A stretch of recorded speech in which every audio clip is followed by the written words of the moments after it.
Hi guys, কেমন আছো সবাই? আশা করি সবাই অনেক ভালো আছো। তো তোমাদের মাঝে আরো একটা লং ভিডিও নিয়ে চলে আসলাম। এই লং ভিডিওটা পেইন্টিং নিয়ে। এই পেইন্টিংটা আমার খুবই পছন্দের একটা পেইন্টিং, তোমাদেরও পছন্দের পেইন্টিং। এই পেইন্টিংটা করা খুবই সহজ। আমি আগে কখনো এই ধরনের পেইন্টিং করিনি, তাই ভাবলাম আজকে এই পেইন্টিংটা করা যাক। পেইন্টিংটা করতে গিয়ে অনেক ঝামেলা হয়েছে, কখনো কারেন্ট চলে যায় তো কখনো কেউ কল দেয়। আর আজকে আমার একটা মামাতো ভাই হইছে, যার কারণে অতিরিক্ত কল আসছে মোবাইলে।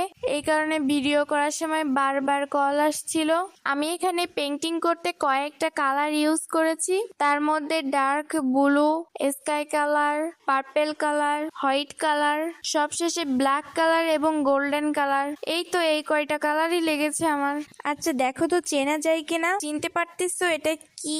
যারা যারা চিনতে পারতেছো অবশ্যই কমেন্টে বলে যাবা এটা কি আঁকতেছি আমি। আচ্ছা তোমাদের কাদের কাদের এখানে যাওয়ার খুব ইচ্ছা এটাও কমেন্টে বলে যাবা। আমার এখানে যাওয়ার খুব ইচ্ছা, ছোটবেলা থেকে স্বপ্ন এখানে ঘুরতে যাব।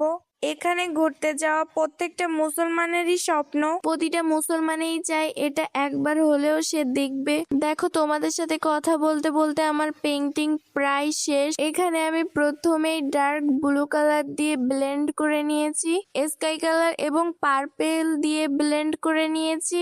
ব্লেন্ড করা শেষ হলে টুথব্রাশের সাহায্যে আমি কিছু তারা দিয়ে নিয়েছি। সবশেষে ব্ল্যাক অ্যান্ড গোল্ডেন কালার দিয়ে আমাদের কাবা শরীফ এঁকে নিলাম।